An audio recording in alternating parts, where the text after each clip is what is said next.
I think I'd rather die than be in. I just don't know anymore. And I know. I do. I'm just like, oh God, we have to do a podcast now. Good Lord. It's my favorite thing to do during the week, and yet I'm just like, how do we start? The 5th episode's always the hardest. God, I'm so fucking excited to talk about Final Fantasy. The 5th episode's the deepest. Baby, I know.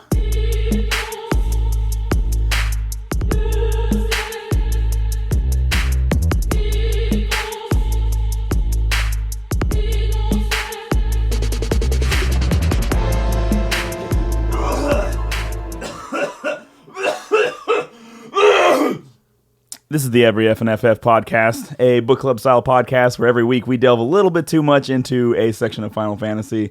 I am Curtis Ware. With me, as always, Carl Germ. And Alex. All right. This week we are going to get into the flashback at Calm. This is the section where Cloud is going to go into his past and tell us all about it. Give us all them juicy deets. Yeah, get a little bit more of a frame of reference That's for right. all the wacky shit that's been going on so far. Oh my god, and what wacky shit it's been. As a real quick recap, we have finally escaped to Midgar. All that crazy stuff's gone down. We know that Sephiroth's out there. In the town of Calm, we know that Sephiroth has recently been there, as someone said last episode. And yeah, we're gathered in the inn, getting ready to hear the tale to propel us forward. Yeah. Fantastico. Sweet. So, yeah, I think last week we were kind of exploring Calm a little bit. Not too much going on there, but Barrett and all the others are in the inn. So I guess we'll just dive right into it. So Yeah, yeah, absolutely. I think, let's see. So you can talk to the innkeeper, and he's got some pretty good... Oh, really? Some I pretty didn't even good talk bits. to him. Yeah, he calls you Mr. Cloud, which I always like. That name again is Mr. Cloud. We're starting off early this time. Yeah, but I mean, he basically just says that your party is waiting on the second Innkeeper. floor. I read it kind of like Pee-wee in his, at the end when he's in the movie, where he gets ADR'd. Mr. Cloud, your party is waiting for you, Mr. Cloud. Mr. Cloud. The front desk is looking for Mr. Cloud. So yeah, when we go upstairs, our party is up there waiting for us. They're a little annoyed that it took Cloud so long because we were dicking around, He's grabbing the busy peacemaker. Yeah, he's too busy stealing all the ethers from all the old people in town. Going to the bar and yelling at the people who used to be working in the mines. Yeah, so... Let's hear the story. Let's hear the story. You know, the one about Sephiroth and the crisis of the planet. Ooh. So, Cloud tells us that he used to want to be just like Sephiroth, and that's why he joined Soldier. And he says, I guess you'd call us war buddies, and we even trusted each other until one day. And then we get the... It was funny, too, because he's like, yeah, like, Sephiroth and I were friends. This was, like, 5 years ago. I was 16. And Barrett's like, you call that a friend? And it's like, Barrett, like, wasn't it, like, a half an hour ago when you were like, oh, 6, so Sephiroth's a good guy. Now he's like, oh, you call that guy a Barrett, friend? Yeah, he very much thinks with his emotions. I do like, too, that there's a quick line where Cloud says, after the war, it was Soldier's duty to put down any resistance to the Shinra. Yeah. It's a little disturbing. Which I can't remember specifically if they even go into, like, what the war was for or what it was about or anything, but that kind of just shows... Even more so, like you were saying before, like, oh, Shinra's like a body of government, but it's also a company, and it's like, I wonder where that all started, because it's just basically like there was some war. Shinra has these like soldier. Do you think it's the Wutai War? I think it is, yeah, because I mean they had mentioned that with Aerith's mom. Yeah, and I guess the time would probably line up because this is after the war, right?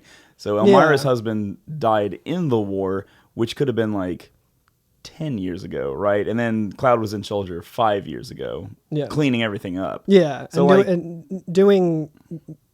Yeah, and they get into it more here, but the stuff that he's doing isn't as like glorious as you would think Soldier is. Right, yeah. They're not going off into like some kind of crazy battle or something like that. Yeah, exactly. We'll get into what they're actually exactly doing right here, as a matter of fact.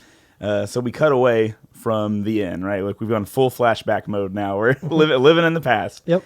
And we're inside of a truck. Like we kind of like see this truck from the back end. It's like a covered military truck, right?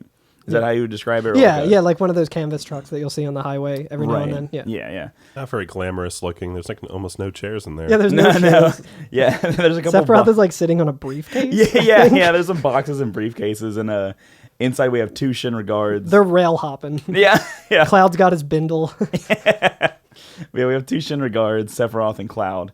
And Cloud's just kind of being annoying, I guess. Yeah, he's being a 16-year-old kid who is very amped up. He's with his like hero and stuff, and he's he's talking a bit, and then Sephiroth is just like, "Hey, settle down." Yeah, he just tells him, he's like, "Why don't you chill out?" He's like, "Oh, they gave me some new materia, I'm really excited.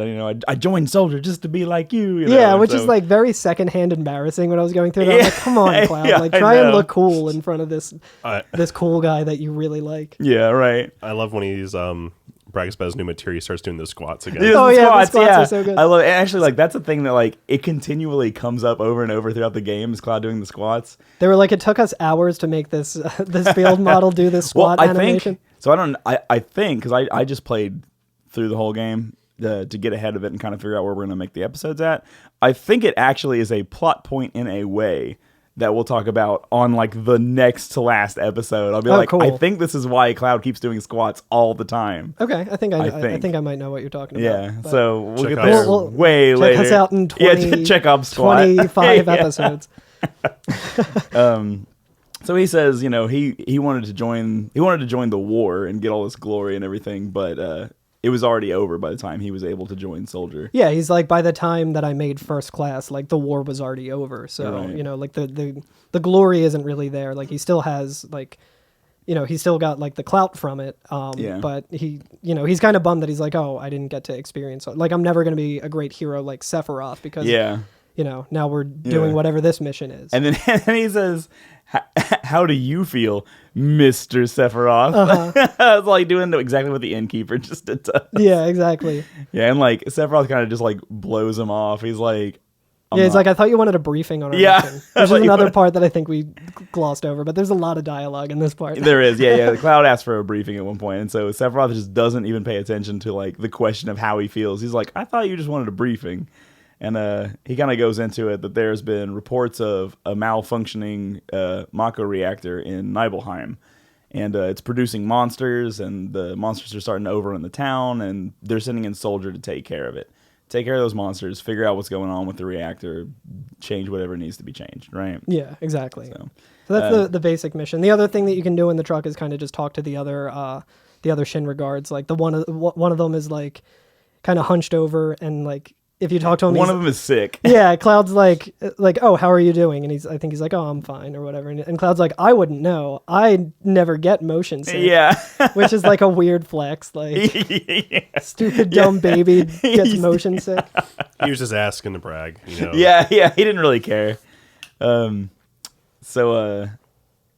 Sephiroth says, well, this Mako reactor's in Nibelheim. Isn't that where you're from? Mm-hmm. And I think Cloud's like, oh yeah. Cloud that's says where that's where I'm from. Yeah. And then Sephiroth's just like, hometown. Yeah, right.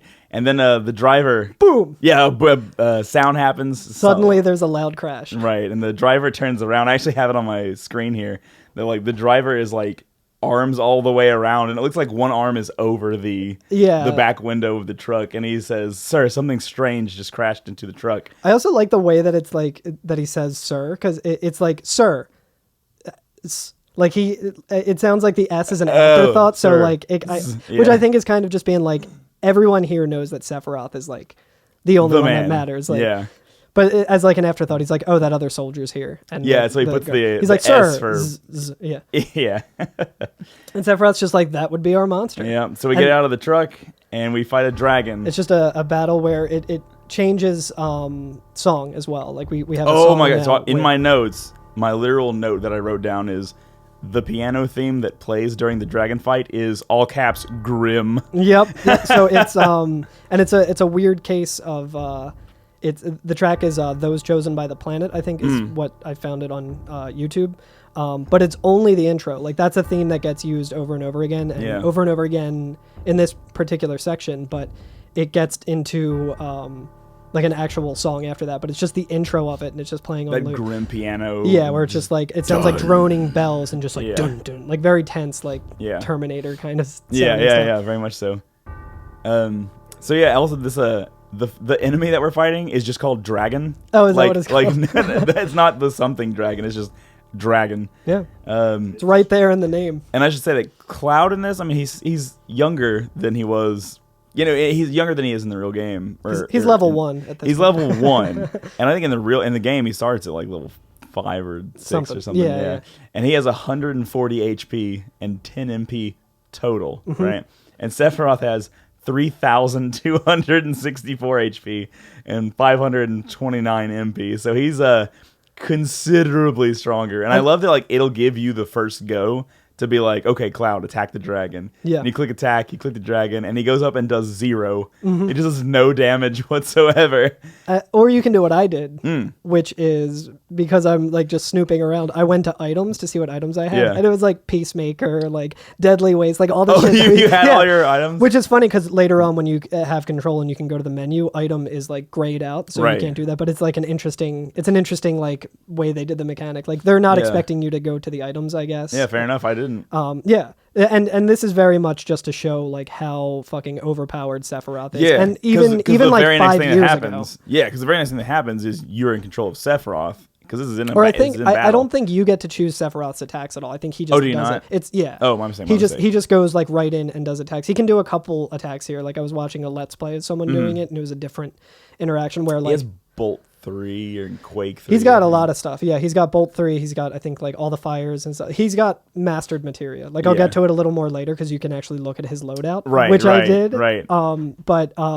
Yeah. So he just pretty much decimates the. destroys it. In mine, he just did a normal attack. He just did a regular attack Yep. and did several thousand It's like HP damage. it's like 3,200 points of damage. Yeah, But yeah. Another thing that I saw in a video was Cloud, like the dragon got the first move, which is weird, or like got off an attack where it used like a fire move and it just knocked Cloud completely. That's happened to me before too. And then Sephiroth used life 2 and just fully restores Cloud, which is awesome. But it's basically like you're completely powerless. Like Sephiroth doesn't need you on this mission, and you're not just at all. kind of there. And it's like a really good way of underlining. Like Alex, I think last week when we were talking about it, like off mic, you said that it was like a really good way of like showing and not telling. Yeah, there's like so many games where like your rival just looks like an angry version of your character. Smell you later. Yeah, I was gonna say It was like, well, I don't like, but like because of the mechanics of Final Fantasy, and I'm pretty sure the writers knew this, that it literally is quantifiable. Like there's a number. Like this is how Yeah. much Yeah. stronger Sephiroth is, and like this was 5 years ago. Right. Like so. Yeah. So I think that battle just happens like nothing really. Like the music stays the same that entire time.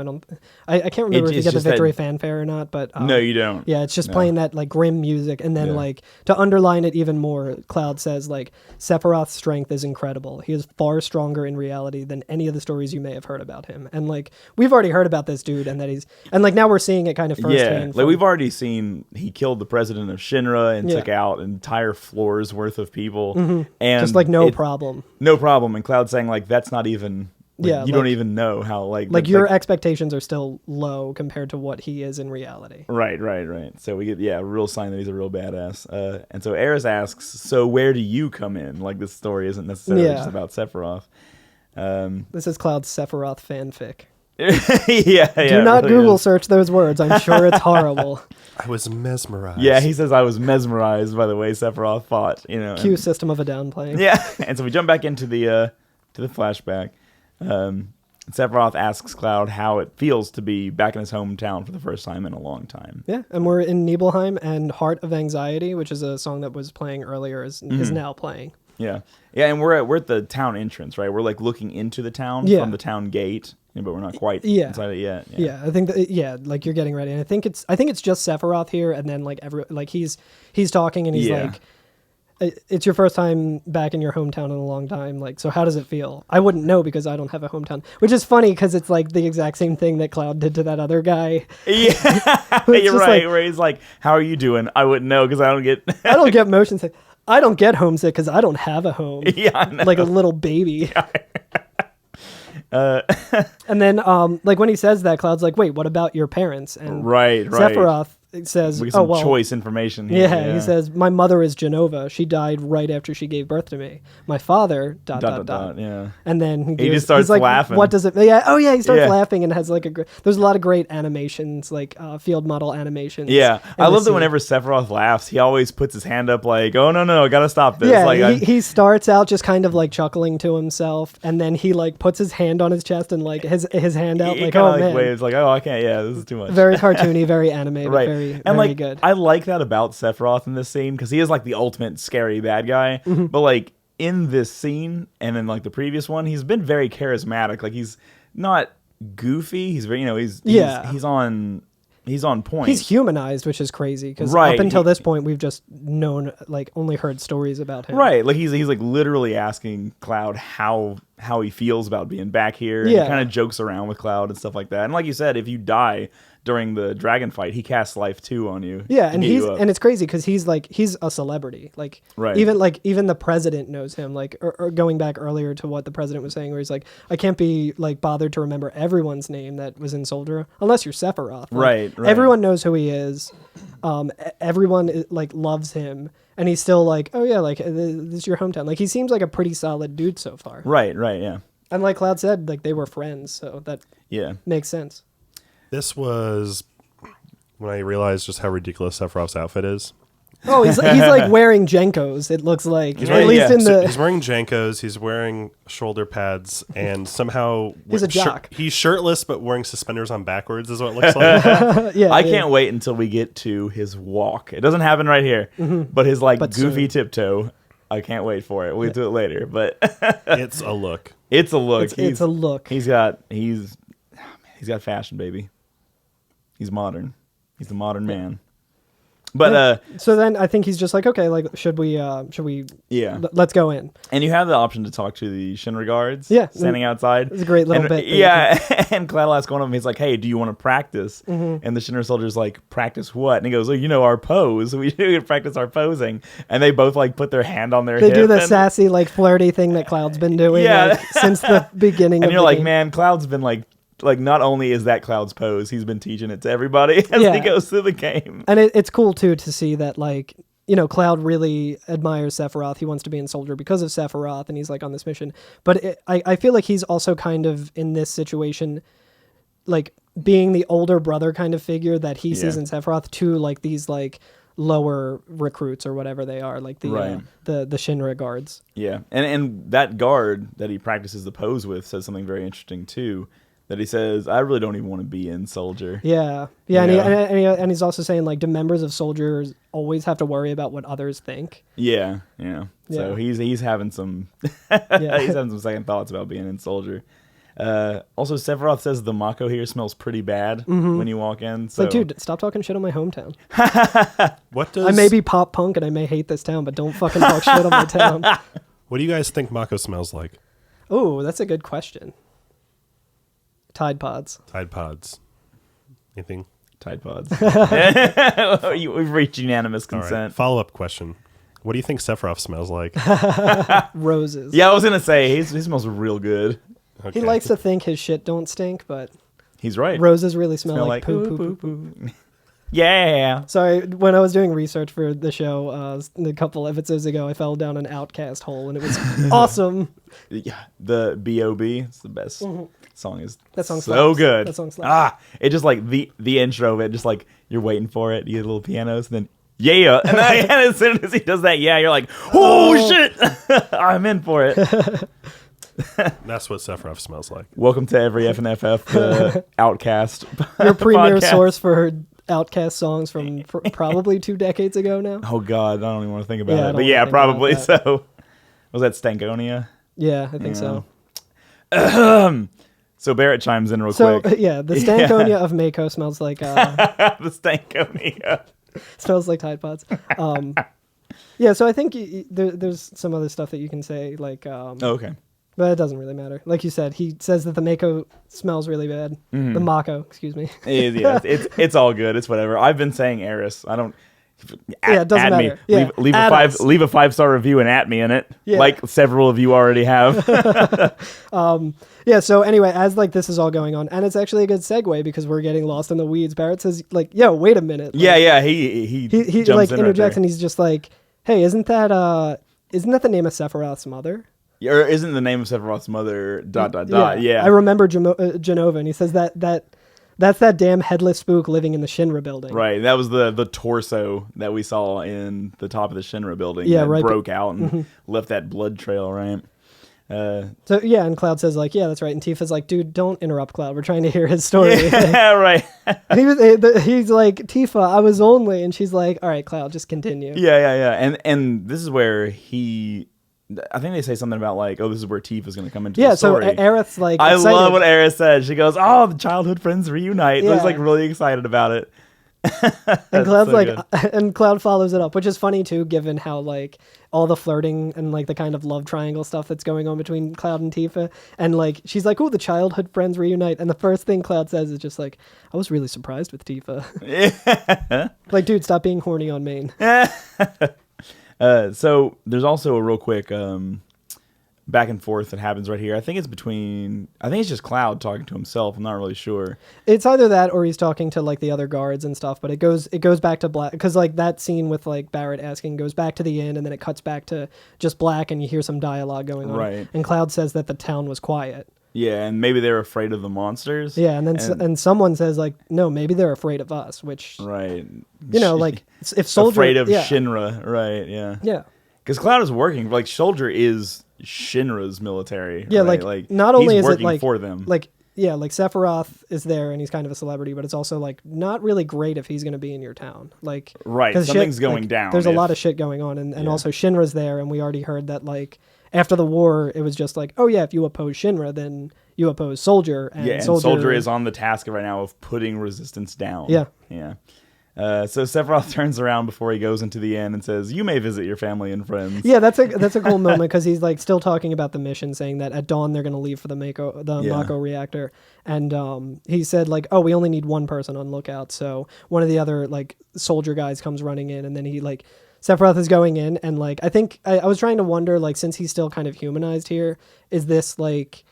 Does he say like, oh, and like as an afterthought, he's like, you may visit your family and friends. Like, I'm wondering if he says it like that just because he doesn't have a family and friends. So like, it's such an alien concept to him, or if he's just like, oh, right. Like, I guess you guys can visit your family and friends. I kind of read it as more of like this like kind of stoic way of saying it. Like he's not like incredibly invested in it. Like he's not annoyed by it, but he's just like, oh, you can do this if you want. Yeah. I don't know if you want to or not. I don't know how that works, Yeah. but you know, you can. Yep. So we now have free reign of Cloud. We can run around. You can, Nibelheim. look around Nibelheim, and again, discrepancies in pronunciation. But Yeah. again, could be it doesn't Nibelheim, matter. Yeah. That actually would have a pronunciation because it's a Norse word. We could look that up exactly. and see. That's definitely fact checkable, but don't do it, Alex. 'Cause I do not want to be corrected because I'm probably wrong. I've been watching a Let's Play from the UK, and he says Nibelheim. So I Yeah. think Son of a that's correct. bitch. Which one is it? Dan SG08 on YouTube, because that's the one that I've been watching while having it on in the background at work. And shout outs to that guy because Yes. that guy's pretty good. Shout outs to him. He reads out loud, so I don't even have to look at the screen. It's Yeah, nice. exactly. Oh, really? Yeah, so like if Oh, I'm wow. at work and stuff, I just have it on in the background so I can hear it just to refresh my memory. So Okay. Well, cool. Well, I'll call it that then too because I don't know. it doesn't matter. Yeah. But He also said he that not to call that guy out because I do like the videos that I've watched of him, but he also said that when he played it as like a younger kid, he called him like Sephiroth or something. Sephiroth. And he was like, yeah, it's weird to me that like it's pronounced Sephiroth. But anyway, that guy's cool. Yeah. Probably, I don't know. But yeah, you can talk to the other soldier, and He's nervous. there's a bit of dialogue, and he says, "Man, I'm so nervous." And to me, that will always just trigger in my mind the Billy Madison part where he's like, "Man, I'm so nervous." I mean, social studies division. Oh, okay. First and second grade were easy, but social studies division, man, this is gonna be tough. I haven't seen that movie in forever, and I remember that being like the good, like the two good Adam Yeah, Sandler that and movies. Happy Gilmore. Yeah, yeah. Mm-hmm. So he's just saying he's nervous, and like the reason he's nervous is like you never know when a monster is going to show up, Right. and or you can say I'm excited. Yeah.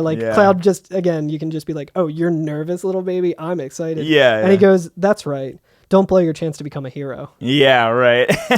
Cloud, you fucking dick. And then, The camera guy. yeah, before we start going into the houses and stuff, I was gonna say that's the next thing. the camera guy's really good. So someone comes out of the one of the houses as soon as Sephiroth goes into the inn, and he's a photographer, and he says, "Oh, I want a shot of Sephiroth and a monster," right? And you get two options of what to say. You can say, "Take my picture," or "Go back in the house. It's dangerous." yeah, And if you say "Go back in the house," like there's great dialogue there. wait, actually. there or is it when you say "Take my picture"? There's both. So, Okay. yeah, and again, it's one of the things where it's not like you have to choose one over the other. You can say both. You can do both, yeah. So I did both, and they're so good. I have the other one, so do the get back in the house first. Yeah, so the get back in the house, he says, "All right, ... fathead." Yeah, that's right. And fathead is like in like grayed gray, out. so it's like he's muttering it to himself. Yeah. And if you talk to him again after saying that, he'll say, "Hey," and then "This guy's a real" in that same gray font. And let me see here. He actually recognizes Cloud. Yeah, I was gonna say when I said take my picture or whatever, he's like, "Well, who are you?" And, Yeah. and he's like, "Oh, I'm Cloud." You know. Yeah, if you do that first, he's just like, "Oh, I don't want to get pictures of nobodies." Right. And you can just like leave it at that. Oh, but, okay. But if you talk to him again, he recognizes you as Cloud. Right. Yeah, and I thought that maybe that only happened if you went the other direction. I don't first, think so. but- I think it's like you just have to talk to him multiple Okay, times, alright. and like Dark Souls rules, like exhaust his dialogue until he Right. starts repeating himself, and then you know it's Right. But yeah, he does recognize Cloud from town. And he says, "Oh, you've grown up to be a nice looking lad." And I like the option there is, "Then take my picture." yeah. What, do you remember what he says if? I actually skipped the next. Oh I no, I didn't think take pictures. no. of the So next if two you dialogue if you boxes. do if you say that, he says, "Let's do this, Cloud. Let me take a picture of you with Sephiroth." Yeah. Right. Yeah. And if you say like no, like it's still dangerous, like go inside, he says okay, and then he says, muttering again, "Fathead, you're just his assistant," That's awesome. which is like a great burn. There's also when you go into the shop directly north of him. This is very cool. Yeah, Cloud walks in, and there's a woman at the counter who comes up and greets him. And then Cloud says, "Have I been here before? I don't remember." And there's like a flash that happens, and then you're back on the outside of the house, right? And so this is going to happen a couple times throughout the flashback when there are gaps in Cloud's memory or something doesn't line up. There's like this flash, and then you're just back on the outside of wherever you were at, right? Yep. Because he's like, "Oh, I don't remember what happened here." So obviously there's some gaps in his memory, or there's something else going on here, but Yeah. that store in particular you can't go into. Yeah, and it's great too because then Barrett interrupts again and he says, "Now you're pissing me off. This doesn't matter. Like, get on with it." Yeah, right. Which I think is probably what a lot of people listening to the podcast will say because they're always like getting hung up on like Yeah. the most minute details Right. that don't matter. So the next house to the right, if we're going clockwise, is Cloud's house, right? So we go into his house, and as soon as Cloud walks in, there's a dialogue box open, and you get the feeling that he's talking in current times. Like this is what he's Yeah. saying to himself or to the party. He says, "This is my house. It has nothing to do with what happened 5 years ago." And you can choose to just leave, and you can be like, "Okay, that's it." But your party members will be like, "Oh, I want to hear this. I want to know what happened." Like, what tell us Yeah, about. like even Barrett, who was just like, "This doesn't matter about the item shop. Get on with it." And then he's like, "No, I want to hear this." And Aerith's like, "Yeah, me too. Like, Yeah. let's hear about you seeing your family." Yeah, and so you get to choose to go ahead and go through with that scene or whatever. Yeah, and it's pretty sad because it kind of is, yeah. just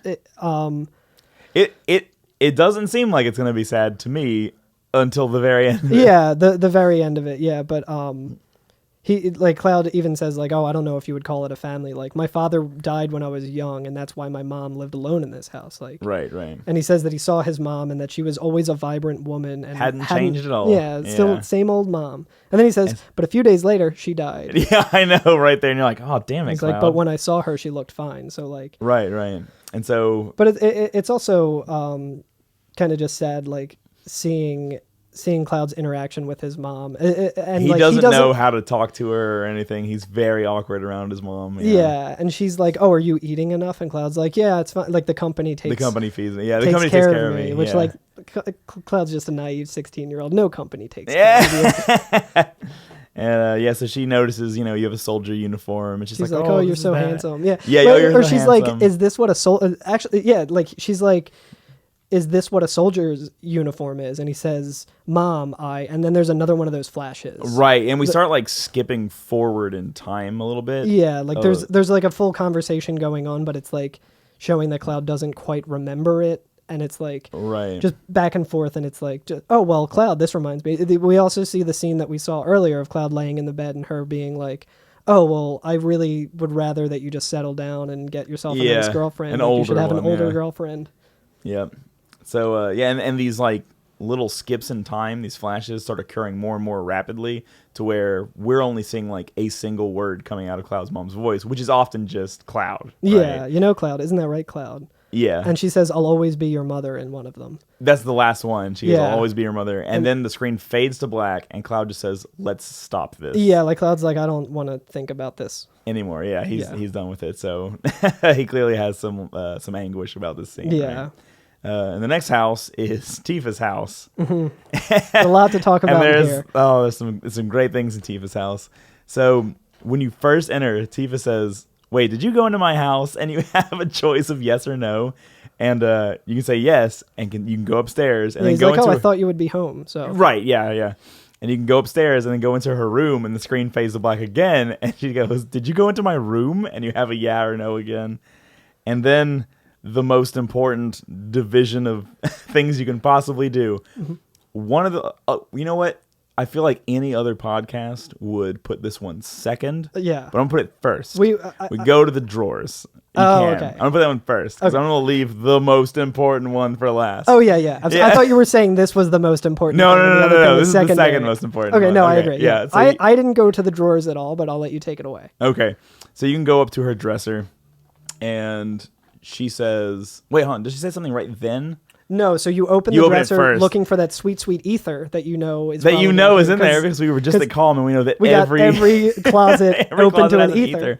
And instead you find underwear instead because this is a Japanese game and it's a trope that they continually do. What's it called in the Switch version? Because I know in the older version. Orthopedic? Yes. Okay. Orthopedic underwear. And like, I don't even know how much... So like Cloud depth we want to go into like what it's yeah. We're gonna leave it at that. Yeah, but like Cloud, there are plenty of conversations online where you can find about the meaning of orthopedic underwear. Yeah, exactly. But yeah, it's like one of those orthopedic shoes that is like slightly right. But prescription underwear. Yeah, I need to get some of that. But Cloud does this like ridiculous animation where he like folds it up and puts it in his pocket. Oh, does he? Yeah. And then Tifa says, like, is that true? Like, did you really do that? And I always say no. Yeah. And you can say, like, I can't. Like, Cloud would not do that. Yeah. I don't think. So I always say no. And she goes, Cloud, this is serious. Yeah, exactly. Like, which is funny. But it's also, like, you can say, yeah, I did that, which is, like, weird and... I don't know if it stays in your inventory. I always just like avoid that because I'm like, that's fucking pervy. Like, yeah, right. Don't be a pervy. Well, I always I do it and then say no because I'm like, he may just be like, because we are going through everybody's shit the whole game. So that seems like something Cloud would do. Absolutely. But then, he wouldn't do that or whatever. Exactly. So. Hopefully. We don't know Cloud that well. Yeah, that's... Ooh, isn't that the point of the game? This was in the 90s when like the panty raids and movies and shit were still very like top of comedy or whatever. Mm-hmm. Yeah. So the most important thing in this room is that Tifa has a upright piano next to her bed, and you can walk up to it and press A, and she'll go, Cloud, did you play my piano? And you have 3 options here. It's not just yes or no. It's like, it's little. Like, no, I didn't. Yeah, I jammed on it, or just a little. Yeah, and like the obvious answer is I jammed on it. Yeah, because sick riffing. And jam on it, I did. So I think we have a special segment this podcast. Alex, would you like to walk us through this? Oh, I don't know. Carl, I mean, I got us tapped in. I asked everyone to kind of present what they did on the piano. I didn't do anything, but okay. Oh, sweet. I was gonna say that way you can be the person who. Wait, hold on. I feel like everybody knows mine first. Let me do mine first. Sure. So yours can be a surprise. Yeah, there you go. Yeah, I have it up right now. So let's patch this baby in. Oh God! Oh no! Oh no! Oh no! There we go. Okay, I just want keep to pause that in. it. Don't edit that out. Okay, so I already put mine up on the Twitter. So if you follow us on the Twitter, which you should. If you're not, what are you doing? At everyfnff.com. I already put this one on there. So I tried to do the first notes of Megalovania on the keyboard. and then cut it off too fast because that's funny. Okay, so All I did a couple. So I'm gonna do this one first. See if anyone recognizes it.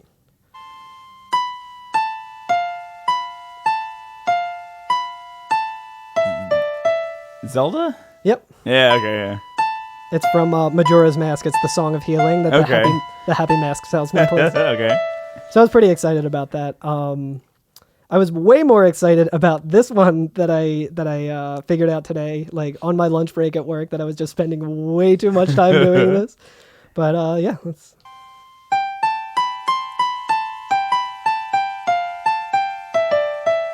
What is that? That is Bubble Bobble. Oh, oh my God! What?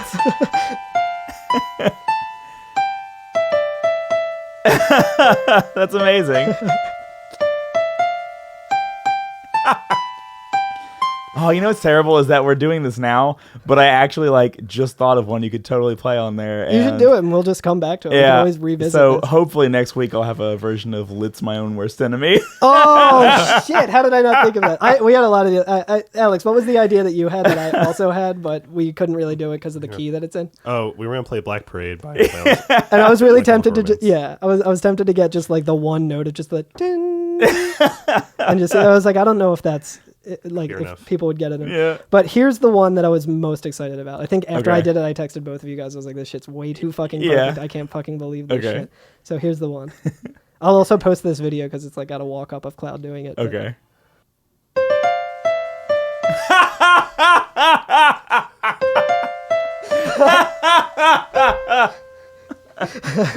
That's the only bit of it that you can play, but I saw that. I was like, no fucking way. I'm so glad I brought up that very obscure. I was thinking of the right words to say. It's the promise he has with So Tifa. good.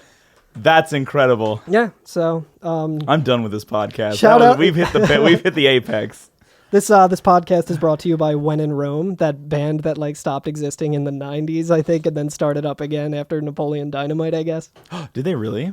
I went on Wikipedia. I think they were active from like 87 to 90 and then Wow. active again from 2006 to present. But also like there's When in Rome 2 and there's also like the, I guess, When in Rome Prime or whatever, like the original. And they have different members, so I have no fucking idea. Oh, okay. all right. I was like, I'm invested in this, but not enough to go this deep into this rabbit hole. I don't know why, but literally yesterday I was looking up whether Alien Ant Farm was still a band. Oh, I hope so. I actually love Alien Ant Farm. Yo, that was an anthology. Is that the- Anthology, yeah. That album's a great album. There's a lot of jams on that. Like that's got There the really Michael is. Jackson song, It but it's does. also got Movies, Attitude, Calico. Calico. Shout outs to Lisa, who is probably a listener. She loves Final Fantasy VII and also loves Alien Ant Farm. Hell so yeah. The best song is Wish. Boom. There it is. I'm trying to think of the one song off of it. Movies. No, No. movies does kick ass, but Alex is making notes to remove this whole section. This whole from the section podcast. to remove don't me you completely. Fucking do it. Don't you fucking do it. Tweet at them and ask. Yeah. Alien Ant Farm. What's that one song? I gotta look this up. I just typed in the Alien Ant Farm. I love the Alien Ant Farm. Is off Anthology. It is off Anthology. It is. I want to say like Flesh and Bone, but I know that it's not that song that I'm Is it this thinking. one? It is Attitude, I think. Attitude. Your attitude is welcome. Yeah. You are welcome. You are welcome. That's a really good song. That's one of that song. Yo, yeah. their bass player. He's insane. He's so Six-string good. bassist. He Six-string fucking bass. slaps. He does a stand-up bass in this song. Yeah. Oh yeah. Yeah. Hell yeah.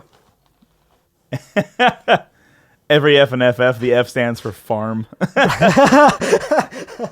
You should all go listen to that album because there's some real gems on Absolute bangers on it. it. The podcast is brought to you by Alien Ant Farm. We and jammed One on in it. Room. We jammed on. We jammed on it. So let's see Let me here. get back to my notes. Is here. there anything in the third house? No, there's just like there's an adult there who like she recognizes Cloud and then some kids running. That's right. There's and she a goes, cute "Oh, you're scene. in Soldier," and the kid says salsa. Yeah, which is really great. Very George love Costanza it. hours up in this. Yeah. One was the girl says Shinra and the boy says Chinra. Chinra, which is Yeah, funny Shinra. too because of like the whole San Chan thing, like the Yeah. baby talk. Given that the intro that we had, which might have been cut, I hope, but Today it can be some dumb shit like the calm before the storm. Ooh. Ooh. Come Ooh, before. ooh. Ooh, ooh. Cloud-san. Cloud-chan. That is my favorite. FFVII and FF. Oh no. Final Fantasy. Vetoed. I veto that. Cloud. Cloud, no. Sephiroth. Sephiroth, save me. What have I done? Then perish. When you were talking baby talk, I was like, I can't complain too much because it's actually like makes sense in context of this episode because there's literal like I have notes about like Japanese baby talk. Where, Buddy, I got 2 words for you. Ooh, woo. Boy, howdy. So that's really all there is to do right now in Nibelheim. You can go up to, there's a foreboding building on the hill that you can go up to. And if you try to, Cloud says, no, we're going to come here later. So you don't actually get to enter it right now. Yeah, and you can try to go, I think you can try to go to what is the path that leads to, we'll find out in a minute. I didn't try that. Mount Nebel. Let me see, I had this up higher in my notes, because you can also meet Tifa's father up there. Oh, that's right. No, I did do this. Yeah, as a matter of fact. But let me see if I can find Tifa's father real quick. Because there is. Also, while you're doing that, you also find Tifa's teacher in the inn. I love that. Zagan. Mhm. And so he's like a roaming martial arts master who's roamed the world teaching 108 different disciples. And he says that Tifa's like the most gifted of all of them, right? Yep. So she's like a real fighter. One day she's really gonna be something. She's got it, Rock. She tired to punch good. Yeah, so when you if you go next to the mansion, there's a guy standing there, and he says, you from Shinra? And you can say, that's right, and then he just says, geez, big-headed young kid. Or if you say, who are you? He says, I'm the town's ... Aren't you Cloud? And then Cloud says, and he says, like, don't you know me? And Cloud goes, you're Tifa's, and he goes, right, I'm Tifa's father. And he says, ... Stay away from my daughter. Yep.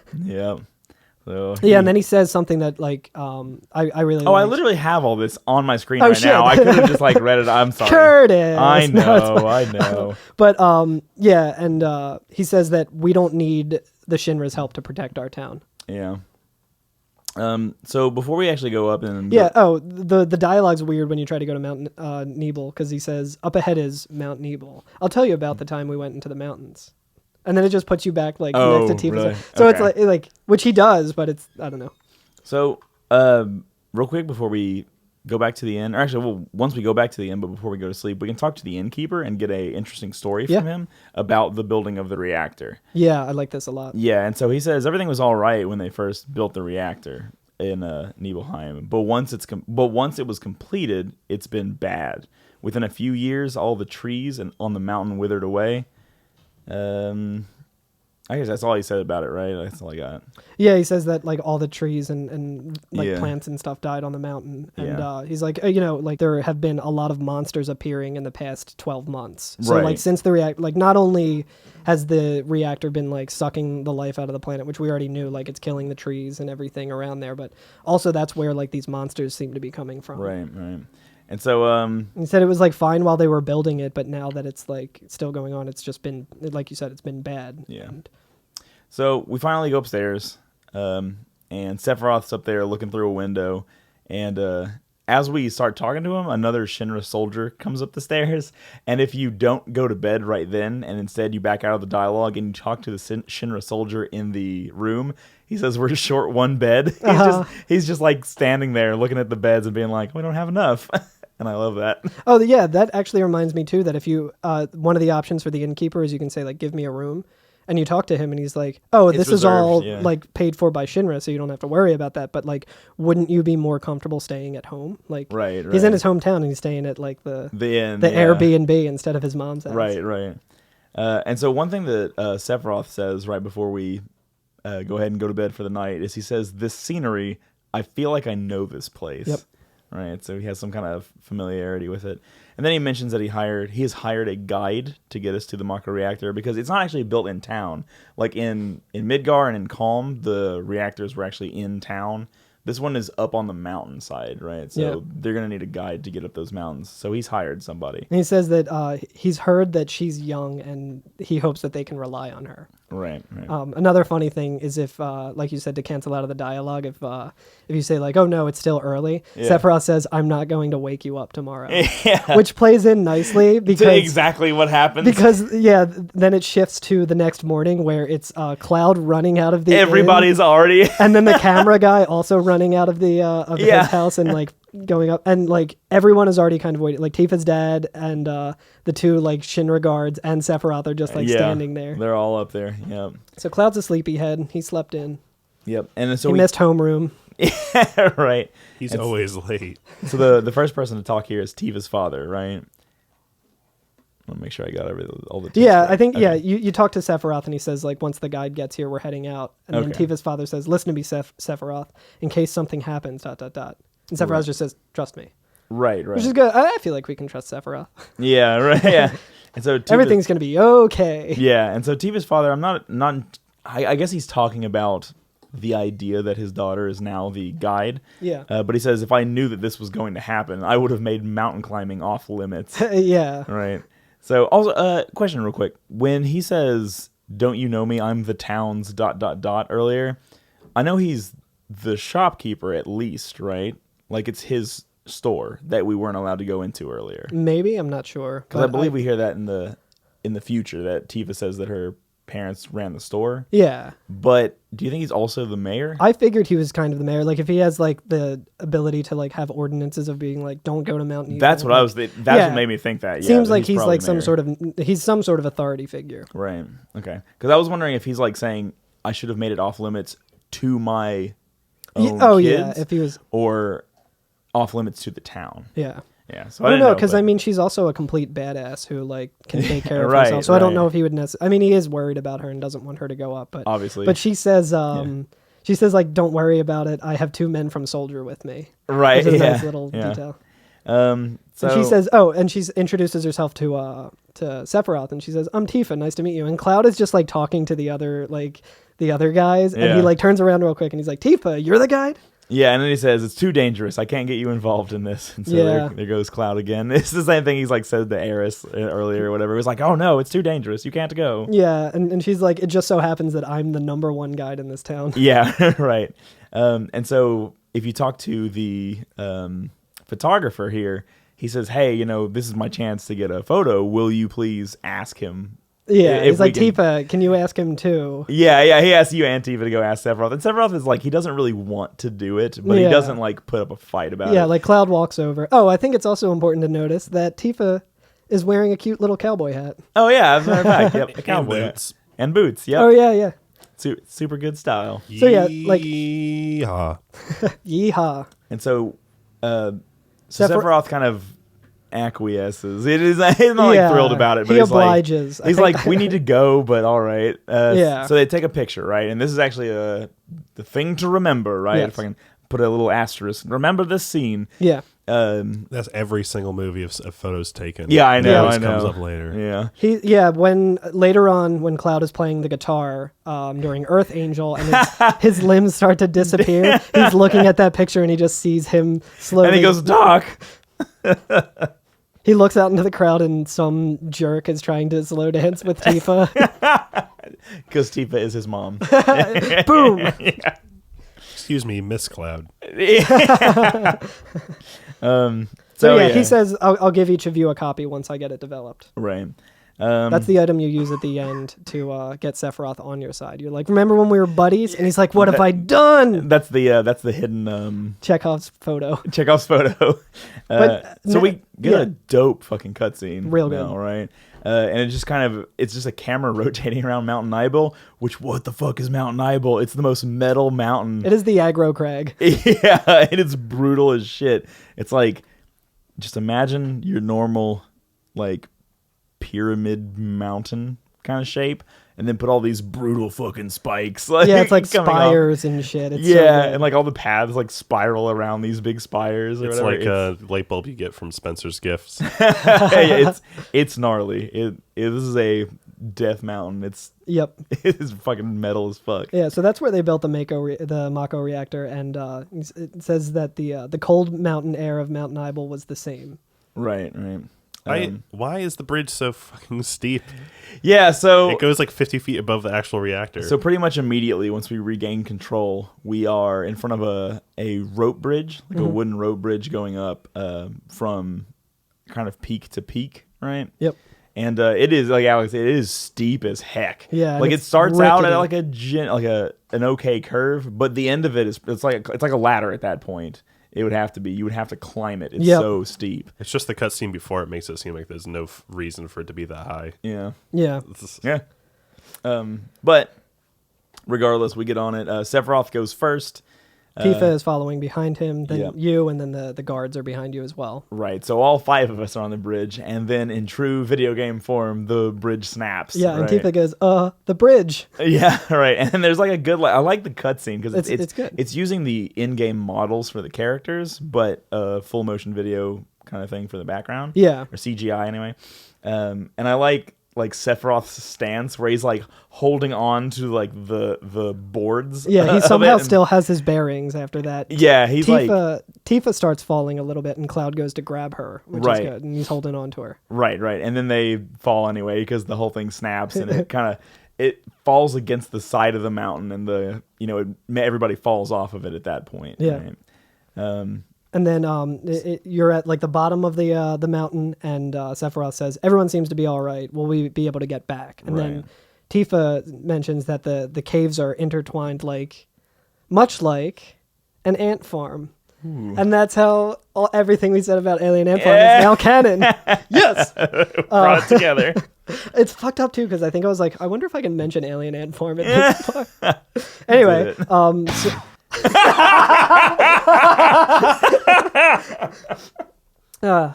but anyway, so Tifa says, I'm sorry. no, it's okay. Holy shit. Okay, I'm sorry. Okay, So anyway, please go ahead.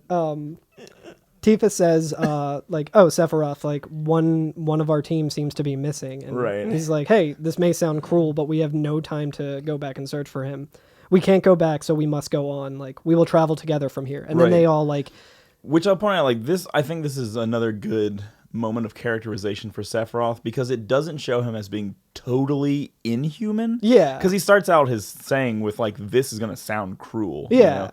But it does show and that one of the reasons that he is who he is his dedication to getting things done. Yeah, even at the expense of other people. So it's a little gray. there's shit that needs to get done, and it's not great. And he's like, and like you said, this may be cruel. That's not in I'm not a racist, but sort of way. It's hey, this is kind of cruel, but we have no way of getting back to him right now. Right. Like you said, it's very humanizing. Yeah. Also, an interesting thing to note is that you can actually check Sephiroth's equipment. I did it right here. Mm-hmm. Yep. And the very next screen I have is me trying to remove materia from him. Oh, it's so good. Yeah. And it just says, it says Sephiroth, it's showing who's talking, and he just says ... Yeah, Cloud's sneaking, trying to you grab. imagine Cloud's actually reaching onto his weapon or his clothes, being give me this. Yeah. And Sephiroth just looking at him stop that. Yeah. And he's got a gold armlet and a tough ring, which I think the tough ring gives you 50% strength and vitality or something like that. And he also has the Masamune. Yeah. Masamune. The Masamune. Yeah. Which I think that must be a cultural Japanese kind of. I actually looked it up. Yeah.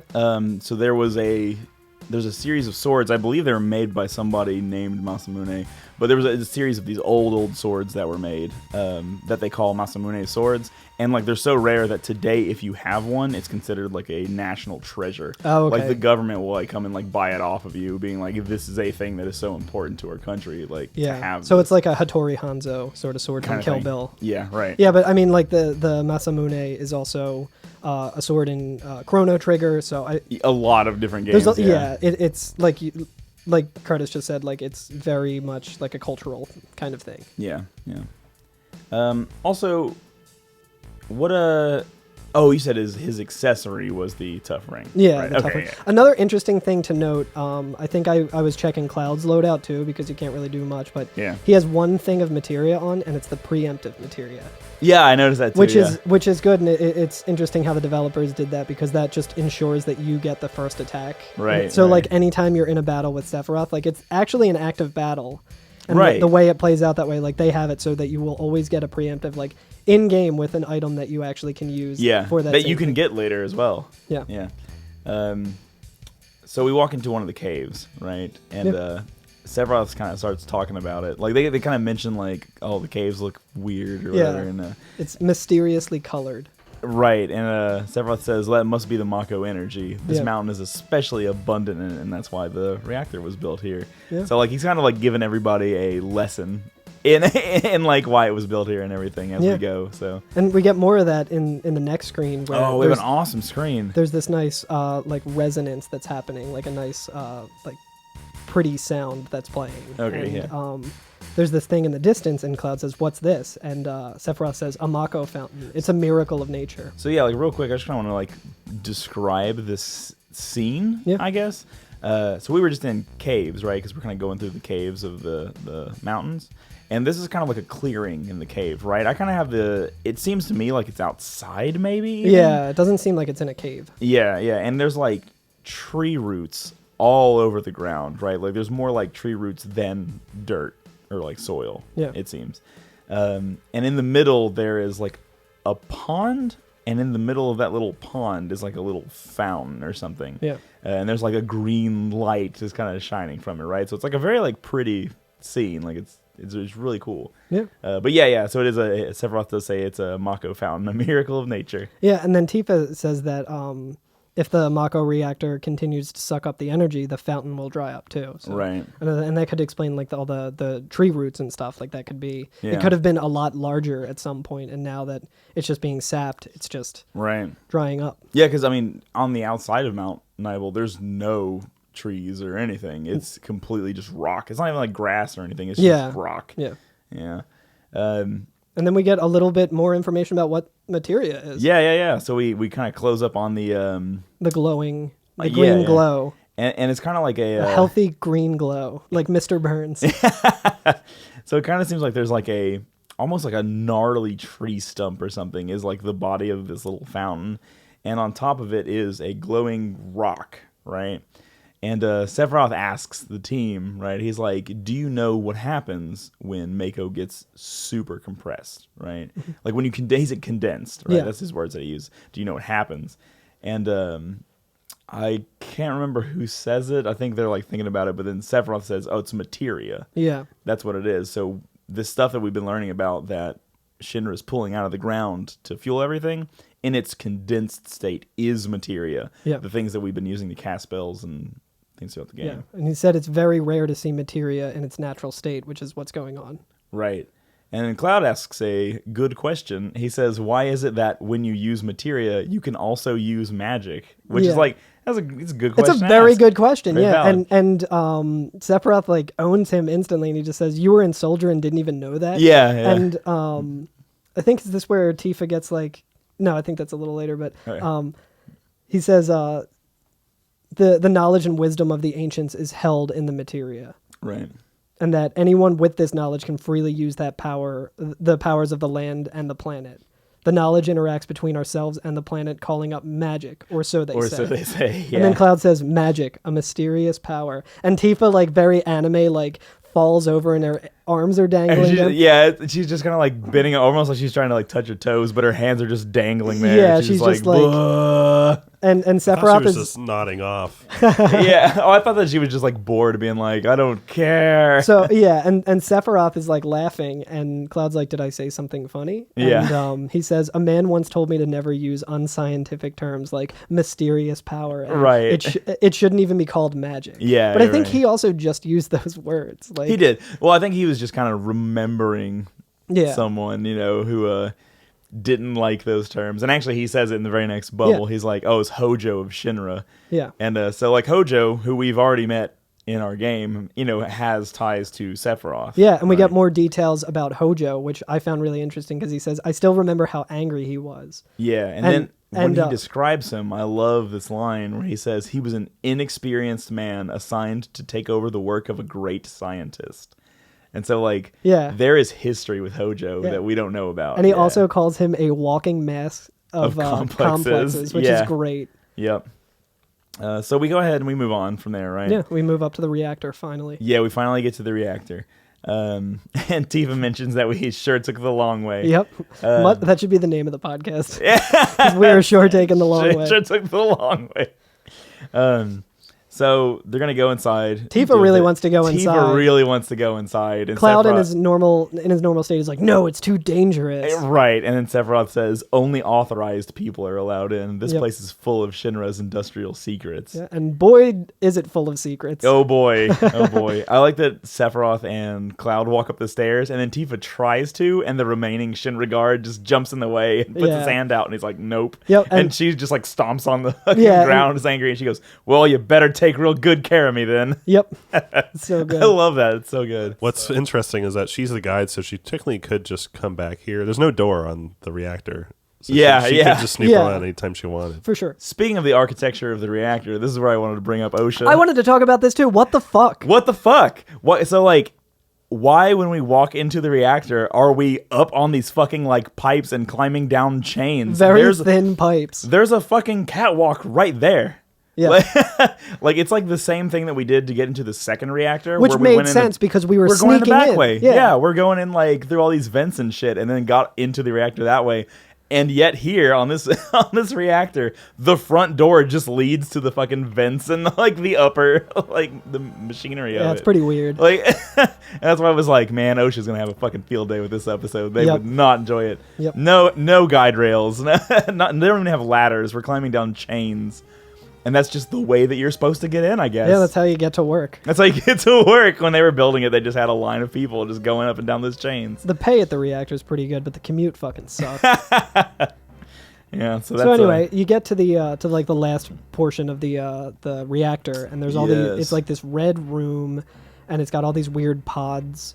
Yeah, and these like big thick wieners. No, these big thick pipes, I guess. Yeah, like pipes or like wiring of some kind. You're like right. Tubes. And the tubes and the door at the end of the room say the same thing. They say Genova. Yeah. Yeah, and so Sephiroth is up in front of the door that above it says Genova, and Cloud says, "This is Genova, right? It won't open." Yeah. And so that door's not opening, so Sephiroth kind of walks back down the stairs and looks at one of the pods and says, this is the reason for the malfunction. This part is broken. Yep. He tells Cloud to close the valve. Yeah, he just says, close the valve on this one. And while you do, actually, before you do, if you just walk and go over to him and talk to him before you close the valve, he just says, did you close the valve yet? That's really good. So you close it. And while you're closing it, Sephiroth kind of hops up and, like, there's like these little glass windows on each pod, yeah, they're right? like so glowing blue. Yeah, so you can see inside of it. And they're like higher than eye level, right? Like you would need a tiny step ladder to see in it. But yeah, like Sephiroth seems like a pretty tall guy. Yeah, right. He has to jump and up. He jumps up and kind of grabs the window. Himself, so he can see in. And he very calmly lets himself back down onto the ground, steps to the side, and he says, now I see, Hojo. And he says, but doing this will never put you on the same level as Professor Gast. Yep. Right. And so, like, we don't really know what he's talking about. We haven't seen in it yet or anything like that, right? Yeah. But he explains what this system is, and this is how to, like, crystallize or condense Mako energy without, like, the natural way of doing it. This is a system that condenses and freezes the Mako energy. That is when it's working correctly. Right. And so, because Cloud's like, what's going on, And so he kind of explains, oh, well, this is what it's supposed to be doing. And then he says, what does Mako become when it's further condensed? Yeah, he's like still like quizzing Cloud, which is funny. And we just kind of learned this a second ago. And so Cloud says, oh, yeah, it becomes materia. He like has to think about it for a second. He's like, it's, isn't that materia? Yeah. And then, this is the beginning of it right here. Sephiroth says, right, normally. Mm-hmm. But Hojo put something else in there, referring to the pods. Yeah. Take a look. There's a real good shot when you look in there. Oh man. And so Cloud does the same thing. He hops up and looks into the little window, the little port, and inside of this pod is like a monster, like a monster's face, and it's just got like these like rows of teeth showing. Kind of looks like Groot, but if Groot was like overgrown, demonic way too much, and overgrown. Yeah, it's real nasty looking, right? And it's just kind of this. I have the picture like up on my Switch right now, and it's real grotesque. I love it. And Cloud just falls to the ground. Like, as soon as he sees it, he doesn't, like, kind of hop down. He falls on his butt because he's so shocked about what he just saw. Yep. And he asks Sephiroth, he's like, what is that? What is in there? Yeah, and Sephiroth gives us a little more background on Soldier. Right. He says normal members of Soldier are humans that have been showered with Mako, which we already knew. Right. He said, you're different from the others, but still human. But what are they? They've been exposed to far higher degrees of Mako than you. Right. They're pickles. They are pickles. And what's Cloud's next line? I don't have that. Yeah, he says, is this some kind of monster? And it's over Sephiroth says exactly. Yeah. Yeah, Sephiroth says exactly. And it's Hojo Shinra that's produced these monsters. Mutated living organisms produced by Mako energy. That's what these monsters really are. And so, like, this is a pretty sick thing going on. So Hojo has been taking real human beings, putting them in these pods, and then just shooting them with Mako energy, right? Yep, to just produce these monsters. Real fucked up, real unethical science shit going on. Right, Which is right, always real dark science. Like, I always love that in fiction. Right, right. And, like, it also, I think, I'm going to be, like, reaching a little bit for this here, but since Soldier's job is to go put down resistance, like, over, world over after the war, because the war's already been over for a while now, right? So it would not surprise me to think that, like, this is where those people are going. Yeah, that Soldier's makes finding. sense. Yeah, that tracks. Yeah. Yeah. So- But Cloud's like, wait. Oh, and then Cloud doesn't think. He's 16. He says stuff before he thinks about it. So he very, like, you know what I mean? Like, Yeah. Because to me, I would be like, oh, I probably shouldn't mention this thing right now. This is probably not a good time to bring this up. Yeah, he's not really reading the room. Yeah. But he says, normal members of Soldier, you mean you're different? Yeah, and then that's kind of what... And then Sephiroth kind of just grabs his head and starts, like, He starts freaking out a He starts little bit. realizing, he's like, wait a minute, like... Yeah, and Cloud's like, hey, Sephiroth, you okay, buddy? And Sephiroth says, was I created this way too? And he freaks out. Yeah, he takes out his sword. He starts fucking slashing these pods. Yeah, he's beginning to realize that, like, these creatures or whatever, like, he was created that exact same way. Yeah, and he says, you saw it. All of them were humans. Right. And then Cloud's like, human? No way. Like, but... And again, not reading the room of, like, somebody who's gone through the exact same thing as these monsters, and then Cloud being like, no, they're not human. Yeah. Like, Cloud, shut up. That's, like, very rude. Asshole. Like, you're literally calling him a monster right now. You're making it worse. And Sephiroth kind of talks about ever since he was little, he's felt like he was different. And special in some way, which Right. which is interesting, too, because we know that he's an ancient, and in the same way that Aerith felt Right. this way when she was small. Like, so he might have just... Like, this might not have anything to do with, like, all the Shinra shit. Like, he felt special, but it could just be kind of coinciding. Right, right. And he says, says, but not like this. Yeah. Like, that's not how he wanted to be different. That's not how he wanted to be special. It's being some kind of creature. Yeah, and then we get another really cool cutscene. I know, of one of these pods malfunctioning again. And, we go into full CGI, and there's, like, electricity coming off of this pod, and it opens up, right? Yeah. And this monster falls out of it, and it's, like, it's weird, man, because, like, its top half, starting at its groin going up, is, like, this, like, hardened blue, it looks like. Yep. Like, is it, like, kind of like a Groot, almost, but, Yeah, weird and, like, demonic. These long fingers. Very gargoylean. It's the word I'm trying to say. Gargultuan. Yeah, gargultuan. He's very gargultuan. Yeah. So, But it's like bottom half is like, human legs.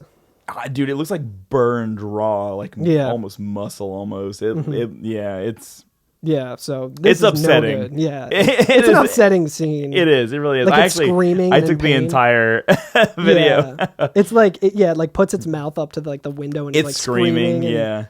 Oh man, and then the camera pans out from it. Right? Yeah. Like it kind of zooms out. and then it's laying there very like American Werewolf. Like Yeah. And so it pans out, and we go back to the inn, Mm-hmm. right? And so Red says, "Well, that would seem to explain the increase in the numbers of monsters recently." Mm-hmm. So he's kind of like Red, being the analytical one, is hearing the story and kind of like divorcing it from emotion and just being like, Yeah. "Oh, okay, that's why there's so many monsters now." Oh, there's a Like- monster factory there. Like, of Yeah. course, that'll explain the monsters. And then we get a cue from Barrett to say that we could save the game and rest real quick before we continue on with our story, because we're about at the halfway point of this flashback. Yep. And I think we're going to do the same. Is that right, Alex? I think so. We're going to save our game and rest. I think that sounds good. All right.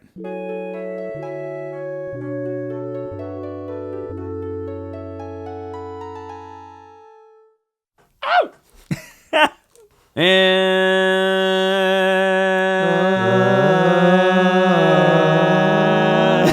we're back. So I don't think mine was in any kind of key. I think we with did you. good. I think we did well. I'm tone deaf. So Eris asks Tifa. She says, "Were you waiting outside during that?" That's how quick I'm getting back into this. Oh, story. hell yeah. Yeah. So we just got back from the little save point, the little rest, and that's the first thing that happens is Eris asks Tifa if she was just waiting outside the reactor that whole time. Yep. And Tifa says, I don't have it written down. yes. Yes. Yes. It's just the Mr. Burns. Yes. Tifa, were you waiting outside then? Yes. Yeah, and Cloud says that they returned to Nibelheim, and Sephiroth confined himself to the inn, and he didn't even try to talk to Cloud. Like, he was just fully, like, he's been zoned out. He's been very deeply affected by these events, right? And then Tifa's like, wait, then he, like, suddenly disappeared, right? And Cloud says we found him in the biggest building in Nibelheim, which is the Shinra Mansion. Yeah, Tifa says that the villagers used to call it the Shinra Mansion. Yeah. And then nobody's lived in that mansion. Yeah, for back a long time. it used to kind of be like a company town, like in old miner towns, I guess, where they would build a town around like the mine to do the work, and then there's a lot of these in Final Fantasy. I feel like most of the towns, if not all the towns, we're pretty much company towns. Yeah, so it basically at least the mansion portion of it was built like, and it kind of makes sense because it's just kind of a wholesome little small town, and then there's this giant mansion. Right. So people who I guess were working on the Mako reactor were put up to live there by the Shinra. Right. So we go in there, and there's some things that happened before that. I didn't have it written down, but you actually walk up to the mansion, and there's people standing outside who are like, "Oh, I saw him go in there. You know, like he hasn't come out in days." And Cloud's like, "I'll go talk to him. I'll go figure out what's going on." Yeah, I mean, it's pretty much just Cloud and the one, I guess, surviving soldier or whatever. Like, he's in the mansion. Yeah, and there's just a little cutscene of them walking up to the mansion and then going inside. Right. So you as Cloud can walk around the mansion, and we'll actually come here later and kind of deal with it in greater detail. Yeah, there's not too much. It's got like several, like 5 rooms I think that you can walk into, or like 5. It has like 5 areas, and each area has different rooms in it. So I mean, it's pretty big. But like right now, you can play the piano if you want. You can, Fuck. and some of the buttons are don't work. Oh, that like, makes some of the notes don't work. Nice, that's really cool. So I tried touching, like interacting with everything, and I missed that. Yeah, that's really good. Well, what's interesting, and I personally didn't get the significance of this, but when you try to touch, there's like 2 or 3 keys on the piano that when you touch them, you get that little flash that happens whenever Cloud tries to remember something and it doesn't work. Yeah, so whenever you try to touch those notes in this scene, it just does that flash and it cuts back. Weird. Yeah, it's really weird. I don't know what the significance maybe of that that's is. like a puzzle later that unlocks a thing, because like there is a puzzle there later. Yeah, isn't there like there's like a safe in one of the rooms that I think you can do later, but right now there's nothing to do other than like. But I think those buttons still don't work even later. Could be there, but I don't know. We'll talk about it then maybe. Yeah, we'll see. But that does happen. And on the upper floor of the mansion, I guess it would be like the eastern side, the wing, or one of the wings of the mansion. The east wing. The right wing. Oh God! Oh no! Oh no! Oh no! Surely nothing bad will stem from that portion. Nothing of the house. bad will happen in the far right wing of the house. Nothing. So that's where the other like Shinra guy is, and he says that there's no sign of Sephiroth, but I know I saw him go into this room. So turns out Sephiroth is a fucking ghost. He's a ghost. No. Well, in the old Final Fantasy games, there was the invisible spell, so he learned invisible and cast it on himself. Invisibility cloak. Yeah. But yeah, so you walk into this room, and it's pretty obvious what you're supposed to do there. Yeah, it's a very conspicuous looking wall. Yeah, right, and you kind of touch the wall and it rotates open. Yeah, like you don't even have to like interact with it. You just walk. Oh into yeah, it you're right. It It's just because I was like, getting ready to hit it, and I was just like, oh, this guy did no work to try and find Sephiroth. Like, no wonder he never made Soldier. Yeah, right. Also, if you have like, you can toggle on and off the like the guide thing where it shows where your character is. Right, and it can show you where, like, if there's a green arrow, you can like, it's like a ladder that you can climb, or if it's a red arrow, it's a room that you can. Yeah, go real into. quickly, if you press select at any point in the game, it'll show you all the exits, all the ladders, and the current position of your character with little symbols, little arrows and pointers. Yeah, and there's one over this door, so it's not very well hidden. But you walk in there, and it's like this like tower sort of things. There's a circular like stairwell, Right. like wooden stairwell going down. Right. And so we go down below the first floor of the mansion. So this is kind of like going into its hidden basement, right? Yep. So we're in the basement, and it's like weird and like cavernous, and like it's got like a purple glow to it. It's very spooky. And halfway through it, there's a door in that cavern, and if you walk up to the door, you can't do anything with it right now. You can't open it, but you can see enough inside to see that there are fucking coffins. Yep. With fucking like skeletons inside of them in that room. Very cool. Which we'll go into that room eventually. Yep. It's an important room. But yeah, so you're passing a room which just has fucking coffins in it. Yeah, and there's like chains hanging from like the ceiling, Yeah. which is pretty cool. Yeah. But you make it to the end of that hallway, and there's this like weird like laboratory. Yeah, and like a big like library kind of. Like Yeah. it's a laboratory. You're right, but it just has like all Yeah, like kinds towards of the back, bookshelves. there's just a ton of bookshelves Yeah. and tons of books everywhere. Yeah. And there's like this desk in there, and Sephiroth is just in there reading a book and pacing back and forth and reading to himself. Right, and the things that he says during that are important as Yeah, well. yeah. So like the first thing that Cloud hears when he walks into the room is Sephiroth kind of in the middle of talking to himself, right? So we don't get the full extent of what he's saying, but we just hear this little bit, and he says, "An apparently dead organism was found in a 2,000-year-old geological stratum," right? So like some organism is apparently dead, found deep in the earth in a Yep. in a layer of the rock that was dated to be 2,000 years old. And that Professor Gast named that organism Genova. Yep. So the name we saw above the door, the name of the headless torso that we saw, and the name of Sephiroth's mother, right? Yep. So And then Sephiroth says X year, X month, X date, just like, I guess, not reading the actual dates or whatever, because it doesn't matter. Right. But he says Genova confirmed to be an ancient. Right.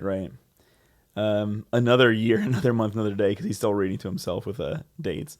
He says the Genova project approved use of Mako Reactor 1 approved for use. Which Reactor 1? Do you think that's Midgar Reactor 1? I wonder if, or maybe they. I don't know. I don't know either. It would probably be Midgar, because that's where Shinra is posted up. Yeah, and that's where they had Genova as well until this point. Yeah, exactly. But then Sephiroth just says to himself, like, my mother's name is Genova. Genova Project. Is this just a coincidence? Right. And then he kind of like lets the book drop down to his side, and he kind of talks into the air, and he says, "Professor Gast, why didn't you tell me anything? Why did you die?" Yep. And so like we're kind of not being introduced to this character yet, but we know that there is a Professor Gast. We know that He was Hojo's like Hojo's teacher, mentor. Yeah. Or actually, I guess superior would be his superior for Yeah. sure. And then you can kind of just, go up to Sephiroth and you can talk to him, and he just says, "Let me be alone." Right. And then you leave. Yeah. All you can really do from there is Yeah, there's nothing to leave. do in here. You can walk back, and there's like a desk set up with just another bunch of bookshelves with like encyclopedia-looking books on them. So Right. Sephiroth is just posted up here reading about all this history of Genova and Shinra's plans with Mako and the ancients. Right. And so we get a little monologue from Cloud here when he tries to leave the room. He kind of like just narrates the next several days. Yeah, and you see like flashes of Sephiroth like reading different books and like and piles of books stacking up of him Yeah. just reading all of his text, right? So Yeah. he's been in this room for days just reading all of these books. Yeah, and Cloud says that Sephiroth didn't come out of the Shinra mansion, and that he continued to read as if he were possessed by something, Yeah. and not once did the light in the basement go out. Right. So he like wasn't even sleeping or anything. He was just reading constantly. Right. And so at that point, Cloud's actually like sleeping in the Shinra mansion, right? Like Yeah. everybody's kind of concerned about Sephiroth. I mean, like he can't go back to Midgar or Soldier or whatever without bringing Sephiroth back with him. Yeah, he's Sephiroth- kind of just stuck there. He's stuck there, and so is the Shinra guard until Sephiroth is done with whatever he's doing. yeah, they're like just stuck hanging out. they completed the mission pretty much. Yeah. They you could Cloud turned the valve. yeah, they fixed the problem at the reactor, and like I guess they didn't kill all the monsters or anything, but you could get into random encounters there and kill monsters and stuff. So Right. there's not really too much to do, or if the only part left is to like kill monsters, they're not doing it. So they're Right. just kind of waiting for Sephiroth to snap out of it. Right. And then it pans to Cloud in a bed in the Shinra mansion, just Right. laying there, and that super grim song playing. Yeah, again. yeah. And he says something's wrong, and so he gets up. And you can go and talk to the Shinra guard, and he says Sephiroth seems different. Right. And so if you go back down you go down the hidden stairwell into the hidden basement of the mansion, Sephiroth's still down there, and he's at the desk now in the middle of all of these bookshelves. And as soon as you walk up to him, you're like, oh, hey, Sephiroth. And he looks at Cloud and just goes, traitor. Yeah, and before that, once you get like within like earshot of Sephiroth, he's just laughing. He's just down here by himself laughing. Yeah. That's awesome, yeah. And then, Sephiroth sees you. He calls you a traitor. Cloud's like, traitor? And he said, you ignorant traitor, I'll tell you. Yeah. And so he kind of like launches into this history of the ancients, or what he's learned from reading. Right. That and this is his dialogue. He says, this planet originally belonged to the Cetra. And as we know, the Cetra was the name of the ancients. Yep. Right. So Cetra was an itinerant race. Which I had to look up the definition of that because I am an idiot, and it means he explains it in the next sentence, but it's just like migrating people who move from place to place. Yeah, and he says they would migrate in, settle the planet, and then move on. And something that I read about this scene as well, too, is it's not clear whether the ancients move from planet to planet, like they're space faring. That's a good point. Or does he mean they would migrate into an area, settle the planet, like, deal with that area and then move to the next area? Yeah, I just read it as like there's places of the planet that are distressed, and they would move there and take care of that and then move on to the next place of where there's like things out of balance or so on. But that's a good point, though. It could, like, the planet is just defined in capital letters. That could also for them mean a planet, different planets. Who knows? Yeah, so that's not something that's kind of... I kind of read the way you did, that there are people who live on the planet and move from area to area. But, it's not clear. You could take it either way. Yeah, I never thought of it that way, but that's a really good point. Yeah. And he says, at the end of their hard and long journey, which doesn't sound right. It should be a long, hard journey. Yeah. It's a weird thing about English is the way you stack up your adjectives. Anyway... At the end of their hard, long journey, it was said that they would find the promised land and supreme happiness, right? That's kind of like the legend of the ancients. And he says, but there were those who disliked journeying, those who disliked journeying appeared. They stopped their migrations, built shelters, and elected to lead an easier life. They took that which the Cetra and the planet had made without giving back one whit in return. And he says, those are your ancestors. Yeah. So like, damn, he brought the fire on Cloud. What an asshole. Yep. Quick question now that hearing you say that. Was Sherry Bobbins on The Simpsons an ancient? And trying to spread her helpful ways to the people. But The Simpsons were the people who were like, I don't really feel like it. They're fine just the way they are. Yeah.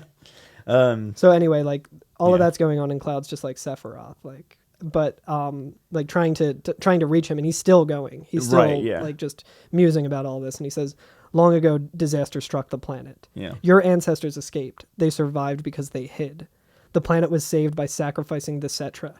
After that, your ancestors continued to multiply. Now all that's left of the Cetra is in these reports. Right.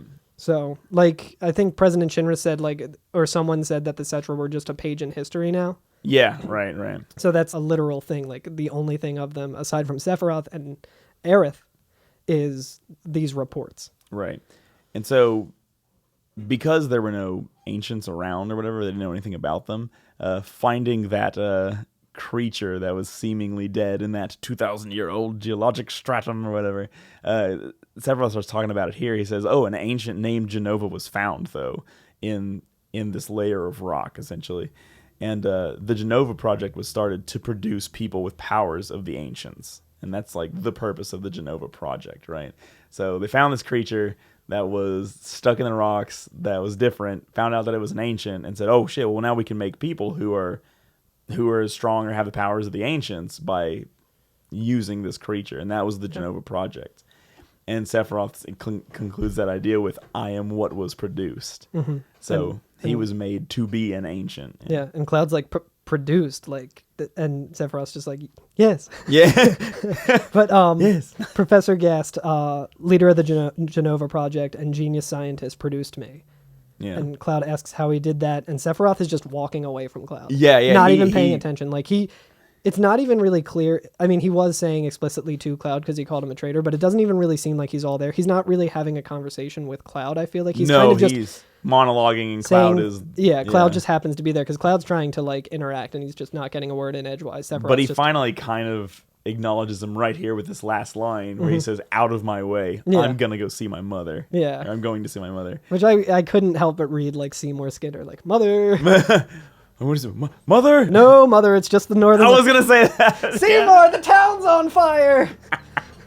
Which the next scene, Cloud walks outside, and sure enough, the town is on fire. yes, Yeah. like completely engulfed in flame. Yeah. So and Nibelheim's just going up. Cloud is walking forward, and still that song is playing, but it's still only the droning notes. Of Yeah. the dun dun. Yeah. And So- someone shouts, "Hey, is anyone here?" And it's Zangan. Zangan, yeah. And he says, "Hey, it's you. You're still sane, right?" Yeah. And this is just a refresh. This is the guy who we were talking about as Tifa's martial arts master. Yeah. Which I don't think we talked about too much about what he looks like, but he's wearing a cape. Yeah. And he has like a cool ponytail, and he Yeah. looks like a Street Fighter character. Yeah, So that's very definitely, good. But yeah, he says like, "Come over here and help me." Right. So you go down and see like there's not too many places you can go because the flames are too high. Right. But the camera guy, I think, is who it is laying out in front of a building. And if you talk to him, he says, "Hey, am I going to die?" Yeah. And so Zangan says that he's going to run into a building and search for survivors, and you should run into the other one. Right. And he jumps over the camera guy. Yeah. Yeah. And goes Using to- his hilarious jump animation. Yeah, right. Runs inside, and then you can talk to that guy, and you can talk to the Other the Shinra soldier. guard. Yeah, Yeah. the soldier that you were friends with, who's just Right. laying there, and he's just like, when you talk to him, he's just like convulsing. Right. Right. And just saying Sephiroth. Yeah, and he That's all says, "Hey, yeah," he's just convulsing, and he just says Sephiroth. Right. And then the only other house you can go into is Cloud's mom's house, Mm-hmm. right? And he just walks inside, is in there for a couple seconds. You don't Comes- actually see it. The camera's still outside.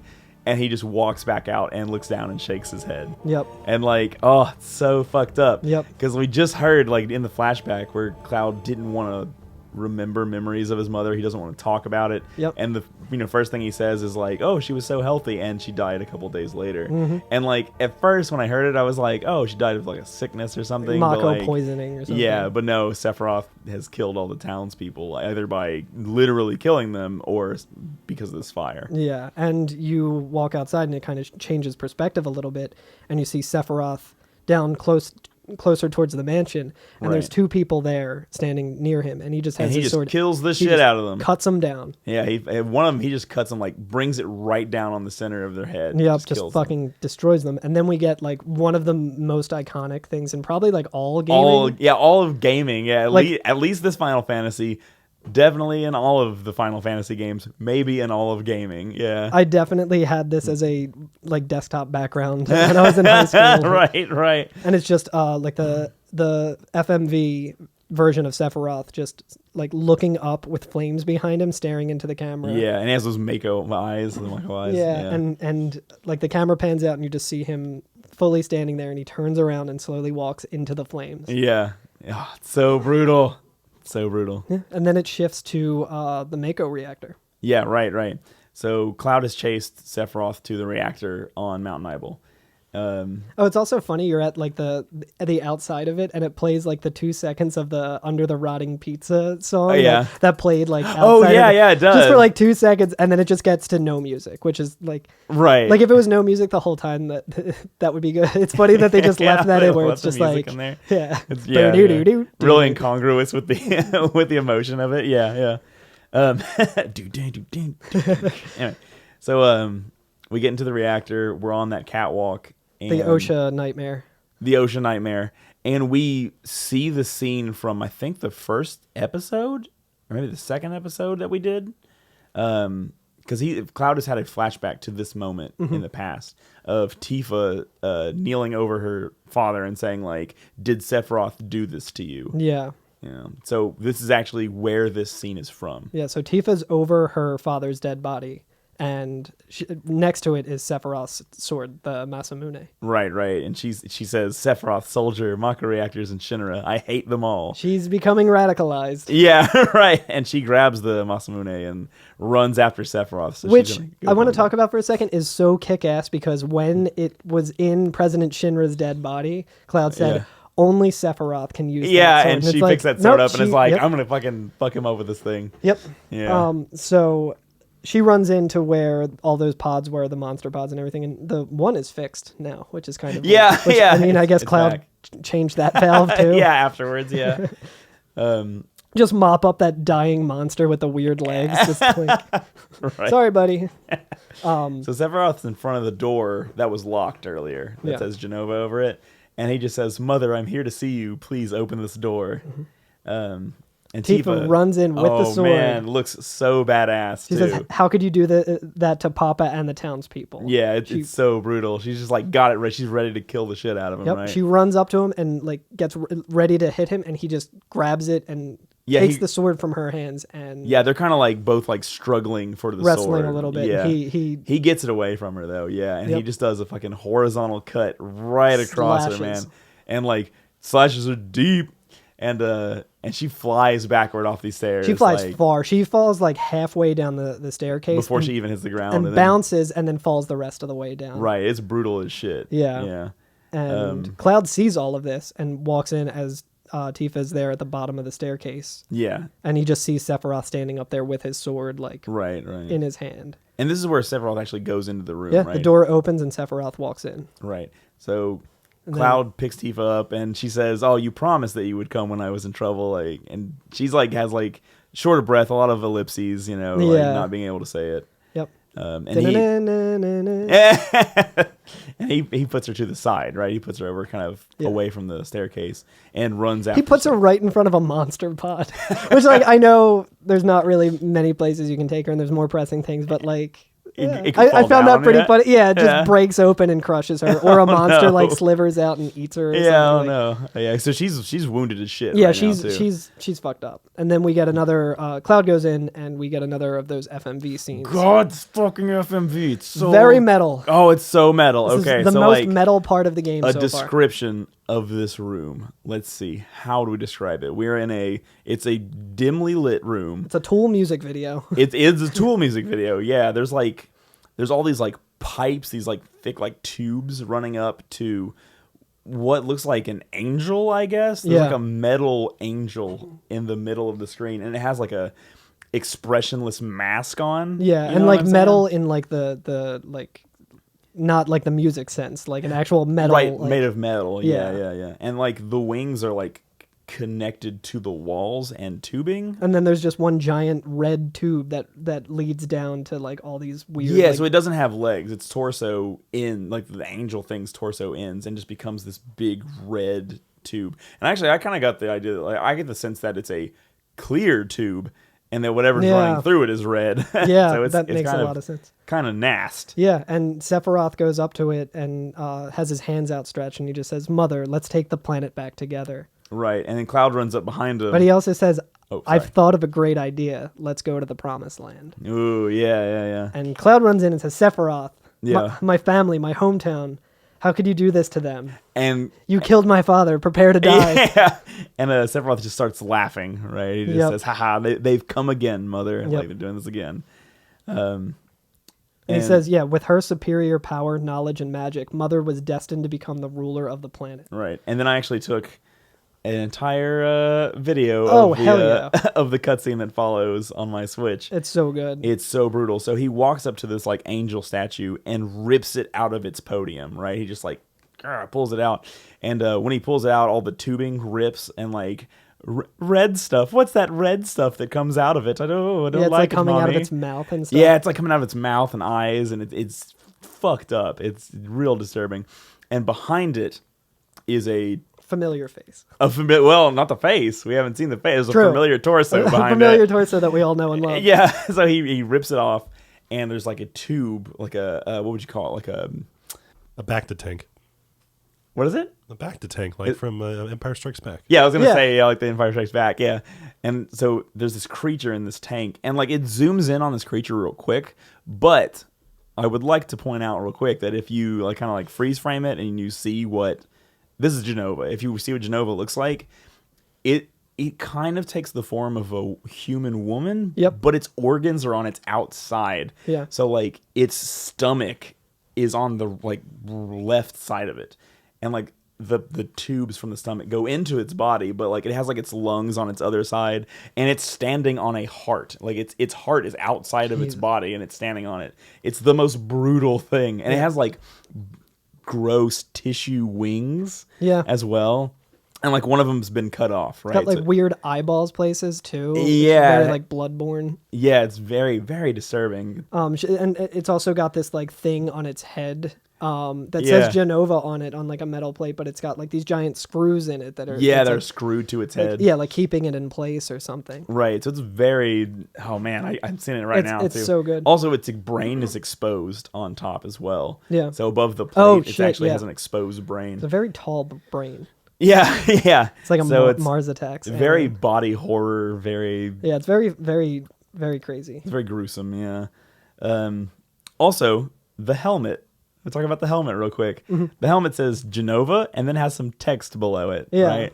And so I was like, I can't quite read that text. I'm gonna go online and see what it says. I think I see all something 1998. I was going to say, I have it right here. I wrote it down.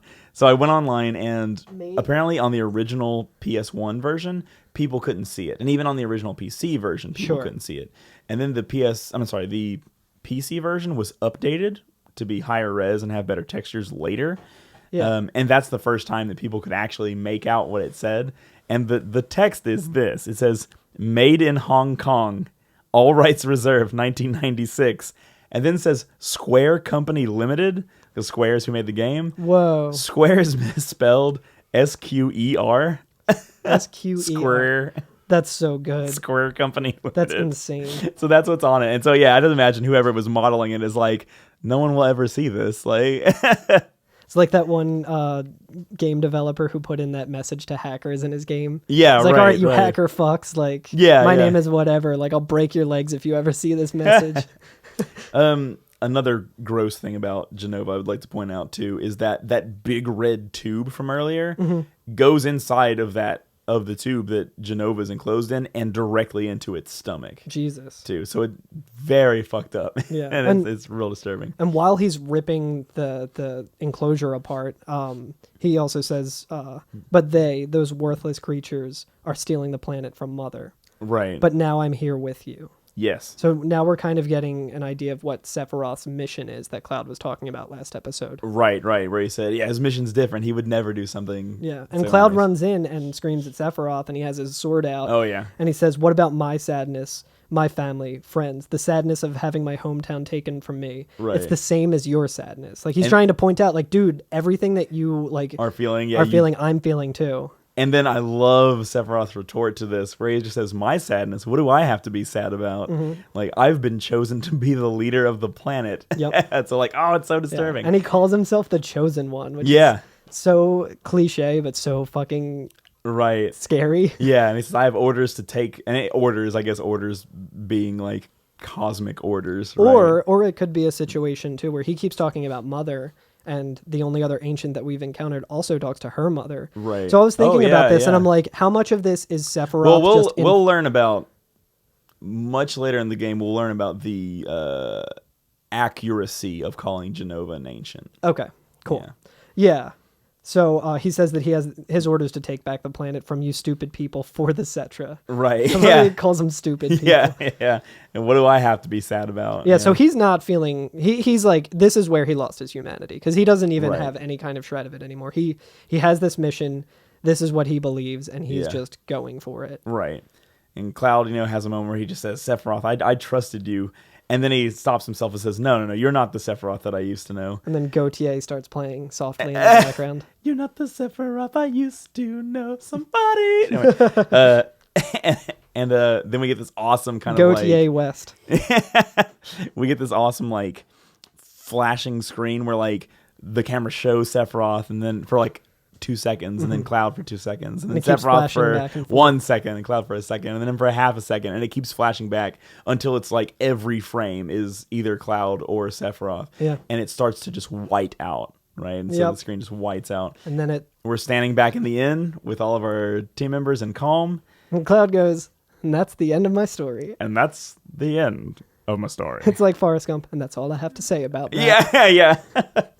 So Barrett's not happy. No. He goes, wait a damn minute. That's it? There's no more? And Cloud's like, I don't remember. Which, like, to be fair, that's totally normal. Like, that's a very traumatic day for a 16-year-old. I don't care how Right. strong they are as a soldier or whatever. Like, that's all kinds of fucked up shit. Like, you're, like, mentor like betrayed you, set your entire town on fire, killed Right. your mom, killed your friend's parents. Yeah. For what you thought he killed your friend Yeah. for a second. And like, this is like kind of putting more into perspective why Cloud doesn't really like to think about this sort of Right. stuff and has all the, Yeah. So it's very, very traumatic. Yeah. So Aerith asks what happened to Sephiroth. Yeah. And then Cloud's like, in terms of skill, he could have killed. He couldn't like, have killed him. He I goes, couldn't have killed him. There's no yeah, way. like, there's no like Cloud didn't finish him. Like, Right. And Tifa says the official records state that Sephiroth is dead, and she had read about it in the newspaper. And then I love that, like, we've multiple times heard about the Shinra Times, Yep. throughout the game.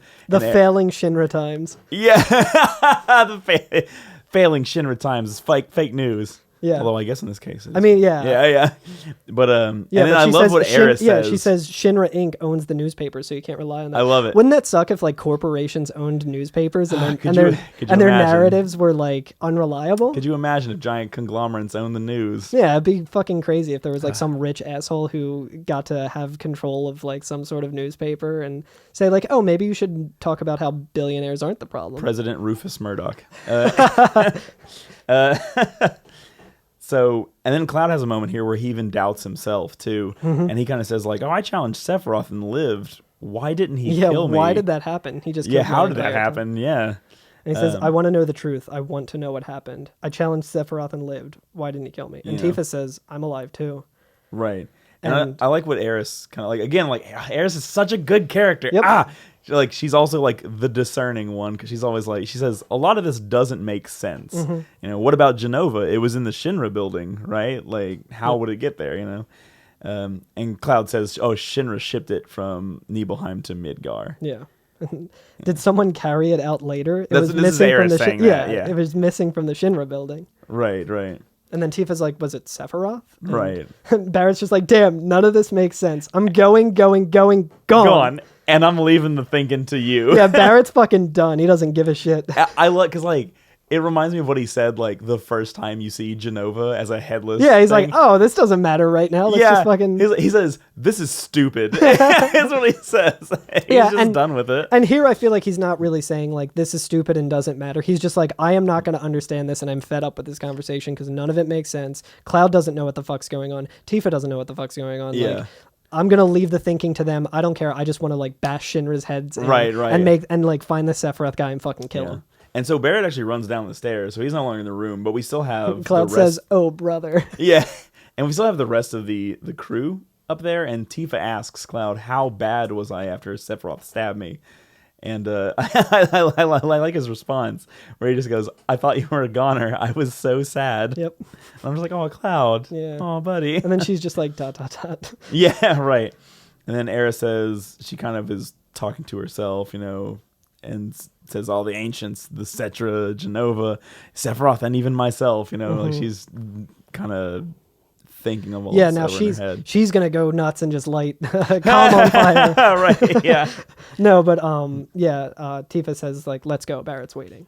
Right, yeah. So you had, Another interesting thing that I noticed this week, like the way Sephiroth's hair is, it's Yeah. like kind of like in like front of his face. antennas, yeah. Yeah, but it's also like very similar to Aerith's hair, and if you Oh, you're remember, right. She also has Aerith's mother's hair, Yeah, they all have the like, two bangs. and or whatever they're they are. all like ancients. So Yeah. like it's interesting to note that. Yeah, I never thought about that. That's very good. Yeah, and then it's great. Like everyone's leaving, and Red 13's just sitting there, and he just says, "What a fascinating story." Yeah, I love that. Yeah, because at this point he doesn't really have a lot to do with it. Yeah, You know what I mean? he's just like, "Damn, I'm glad these guys broke me out. Like this is fucking interesting." Right. And yeah, he's still thinking that like when I get to my hometown, I'm gonna leave this crew or Yep, whatever. But exactly. Yeah, but he's with him for now, so he's cool. Yeah. So you go downstairs.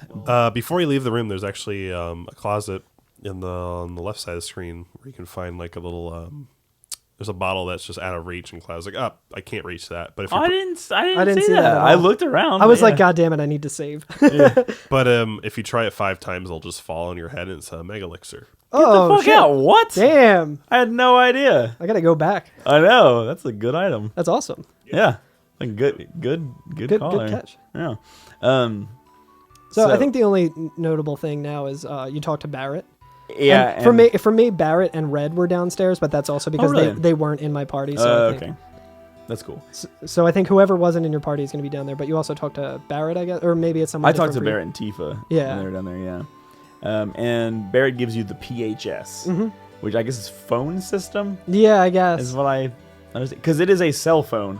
Like, Yeah, multiple times throughout the game, Cloud is like, oh, I'll hit them up on the PHS, and puts it up to his ear. Yeah, Like, it's a cell phone. It's a cell phone, yeah. Yeah, so Barrett gives you a cell phone and says, this is how we're going to contact each other from now on. So anytime you want to switch a party, you can dial them up on the PHS and switch out parties. So you can do that at save points. You can do it on the world map. It's funny to me, too, because Red 13 actually said PHS will put us in constant contact with each other.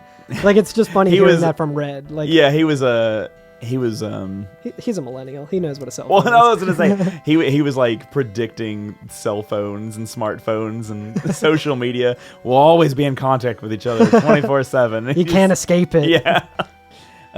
So I'll kind of finish this section out by just saying that on the way out, we kind of talked about this guy last time, but he's right beside the inn door as soon as you walk out. As someone says, listen to me, just now, a guy in a black cloak walked east across that grassy field. And so we get a sense of where Sephiroth's going. Yep. He said he's got this killer sword and looks real scary. Yeah. And so that's kind of where I'm cool with leaving it today. What about you guys? I completely agree. All right, so next... It's very hot. yeah. So next time we're going to be doing not a lot of plot. It's going to be kind of an interesting episode. It could go real long. It could go real short. I'm not really sure. We're going to throw in all of the extras between here and Junon. So if you're playing the game, what I would suggest is go get a Chocobo. Look at the Mithril Mines. We'll talk about the snake that's in the way of the mines that won't let you pass. And once you get out to the other side, it's not very long. It's a real short area. Once you get out, you'll be able to recruit Yuffie into your party by just fighting around in forest, and we'll talk more about that. And there will be a tower that we can't quite access the full extent of right now as well, called the Phoenix Tower. Yep. And we're going to do all of those next episode, because the one after that is going to be Junon, and that's going to be a lot. It's going to be dense. That's going to be dense. A lot of stuff happens in Junon. So those points will be what we talk about on the next episode. Yep. Yeah. Oh, yeah. Oh, yes. Getting excited about some Chocobos. I'm always excited about Chocobos. I wake up every morning excited about Chocobos. Gonna talk about Chocobos with my Chocobros. Oh my god. That's so sweet. Love you guys. It only took us 5 episodes. All right. So follow us online on Twitter at everyfnff, Instagram at everyfnff. Send us emails, everyfnff@gmail.com. Rate, review, subscribe, give us 5 stars. Tell us what you think Sephiroth smells like. Tell us what you think Sephiroth smells like. Tell us what you think Mako smells like. I'm gonna change my answer to hot dogs. That's FF8. We'll get there eventually. He smells like Gamer, which I also smell like right now because it's very hot and we don't have the air conditioning on. Yeah. Oh yeah. Wait, it's summertime when we're recording right now. It is. We're getting sweaty. It's spicy. It is spicy in this room. All right. Well. Theme music was a remix by DJ Cutman. Other feature music by Nobuo Uematsu. You can find a link for more of his stuff in the show notes. Music by Alien Ant Farm and maybe When in Rome again, depending on what's edited in. All right. Scream by that guy in Alien Ant Farm. Cool. I guess that's good. Yeah, that's okay.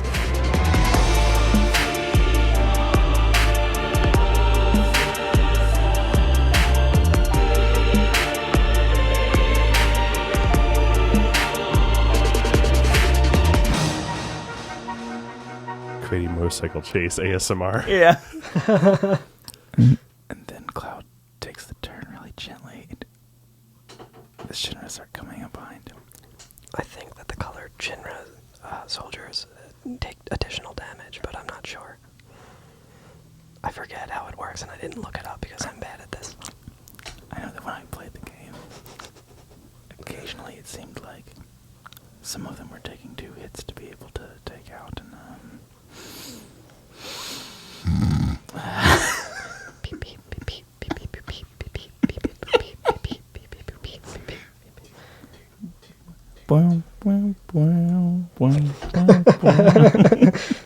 Dun, dun, dun, dun.